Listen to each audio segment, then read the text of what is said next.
guys, welcome back to Romance Review TV with Lady T, and we got another recap for you guys. Married at First Sight, Season 15, Episode number 4, Sand, Sun, and Spouses. And now we're coming up on our last wedding. The other 4 weddings and couples are completed. And then we also have where a lot of the couples are spending their first night together. And then we have one final couple that pretty much get married. And then there is tense. Things get a little tense for one other couple. So we'll unpack all of this. But before we do, take a second to make sure that you're subscribed to this channel. And don't forget to like and share. So without further ado, let's get it. So our first couple we're going to talk about is Kristin and Mitch. So they had their first evening together, and Mitch, the man, is nervous about things being awkward as he kind of struggles to force feelings with Kristin. Yikes. But as she takes her makeup off and she becomes a little bit less camera ready, he was kind of put at ease because remember, he likes her in a more natural state. Now, it was her wedding day, and normally at weddings, people get dressed up, but obviously for him, all that fluff and glam, it ain't it. So, the next thing that we see in the morning was the two of them chatting over breakfast, where Kristin learns that Mitch is a very picky eater. Now, I mean, it seems like he's picky over just about everything. So I'm wondering if that's going to be an issue for these two. I mean, there are so many things that annoy him that he can't even relax and kind of go with the flow of everything. So it's interesting how, it's going to be, how that's going to work out for her to be matched with somebody who is just so into his head about everything. Because I think they were talking about going to a party or something with confetti, and being that he's an environmentalist, he had an issue with confetti, and she was like, okay. So I don't know. This is going to be probably contentious for Kristin, but we'll have to see. So let's talk about Miguel and Lindsey. So Miguel gets to meet Lindsey's family, who tell him that, she can take things a little personally and don't want him to kind of dwell on that. Now, when this whole conversation of sex comes up, things got a little bit tense.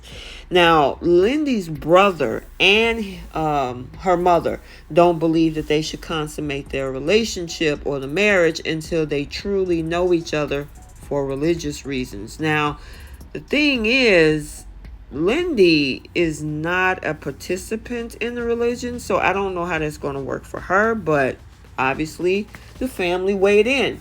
Now, Lindsey doesn't get off too easy either because Miguel's sister and his friends, they got a lot of questions of their own as well. Now, they are really concerned about their incompatible astrological signs, as she is a Gemini and he is a Cancer. Now, I said from time to time I talk about it on this channel, and technically that is not a match.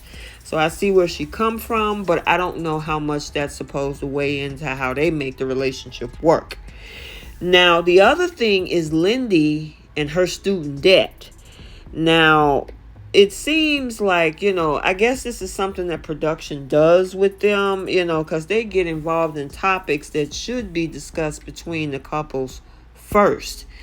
And then, of course, we see when Lindsey speaks to Miguel a little bit later, she tried to ease his mind about all of her debt. And, he had been, used in his past, so he don't want to repeat the same mistakes. But, from the way it sounds, she's not expecting him to take care of her debt. I mean, so we'll see how that play out, but obviously this is going to be their storyline for this season.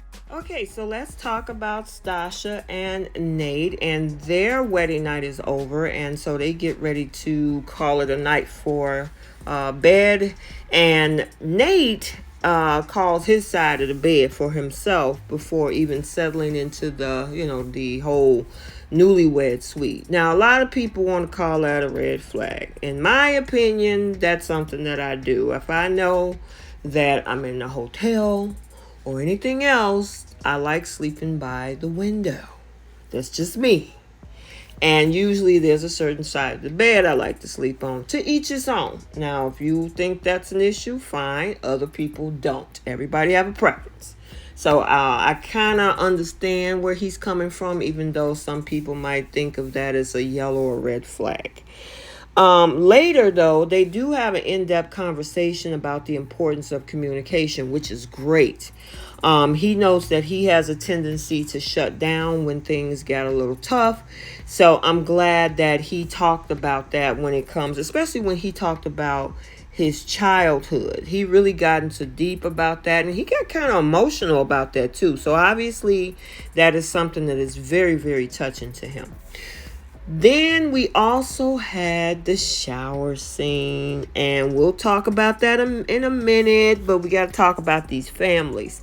So Sasha sits down with Nate's dad and, his friend, and she admits that she is a workaholic. Her lifestyle could become an issue down the line. Now, Stasha's mom and friends asked Nate about where he stands on consummating the marriage.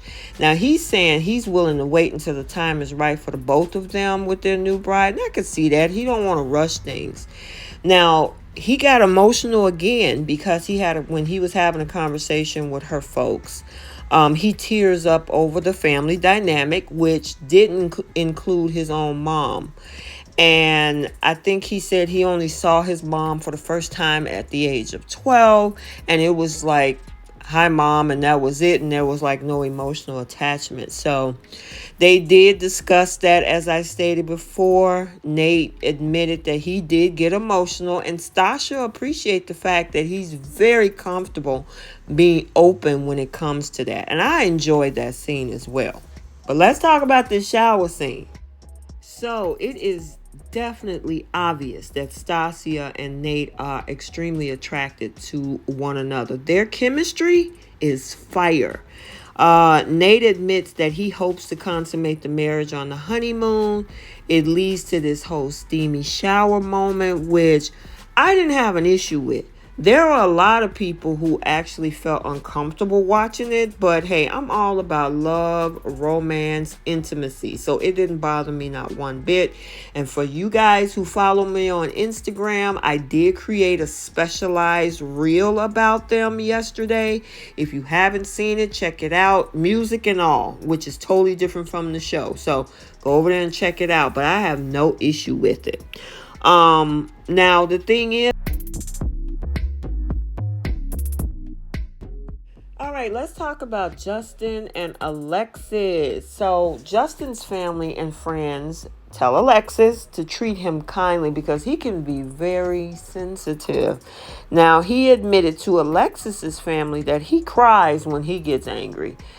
He isn't the type to totally lose his control like maybe some other people, but he does get a bit emotional. Now, as much as these two get along, that might be an issue in the future. I mean, Alexis is this strong and independent, and having to, manage somebody else's emotion may be a little bit draining. We might get some arguments and disagreements with this, which is inevitable, but we got to see how they work through these things and see how it plays out. Now, when they do meet up at the honeymoon, Alexis and Justin admits that they matched on Hinge prior to getting married. And for those who might not know what Hinge is, it is an online dating app. And hopefully we didn't get the same dating app trash scene that they tried to pull in Boston. If you know what I'm talking about with, my favorite couple, Olajuwon and Katina. We're not doing that this season, okay? Back to what I was saying.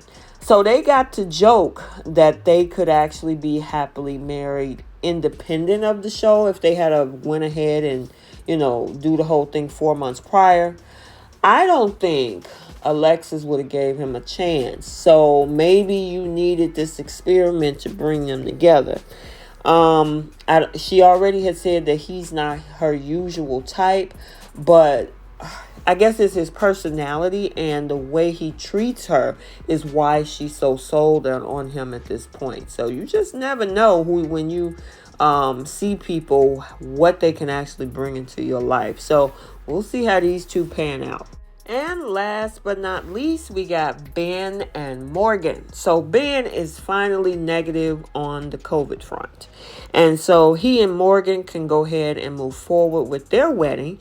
Now he feels so guilty because, he feels guilty to the point where he's willing to treat his bride not only to the first honeymoon, but a second one too. And wherever she want to go, she can go. Especially being that all of this is delayed because of his, him being positive. Now, Morgan prepares to walk down the aisle alone. And since she's not on good terms with her father, that's why she's doing what she was doing. I think from where it sounds, he really never been in her life. Now, while all of this is the ceremony is about to begin, Morgan receives a book from Pastor Cal, and she also got her engagement ring.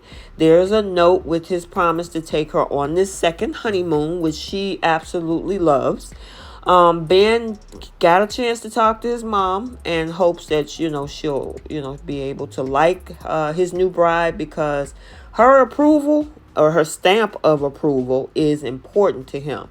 Now, when the wedding finally happens, Ben and Morgan greet each other with a hug instead of, "Hi, how are you doing?" shaking hands. She was like, "Give me a hug," and smile. They exchange their vows and rings. It ends with a kiss. Following them walking back down the aisle together, Morgan and Ben, they took a chance to get to know each other a little bit more. It looks like it's going pretty good so far. Maybe this is a good match, but we'll have to continue to watch to see how this all progresses, because he is a self-proclaimed mama's boy. So is that the storyline that's really going to cause some tension in their marriage? But like I said, we'll have to wait and see. All right, so let me know what you guys think. Which one of our couples had the best honeymoon vibes or will have the best honeymoon vibes? Do you guys think that Mitch is a little bit too negative and nitpicky for Kristin? And do you also think that with Justin being very sensitive, could there be a problem in the future of their marriage? So we'll have to wait and see. And also let me know what were your thoughts on the shower scene with Nate and Sasha? Like I said, I ain't have a problem with it, but I want to know what you guys think. So get the comments in the comment section. Let's get the conversation started. And also, before you go, make sure you take a second to make sure you're subscribed to this channel. And also, don't forget to like and share. We'll see you in the next video. Bye.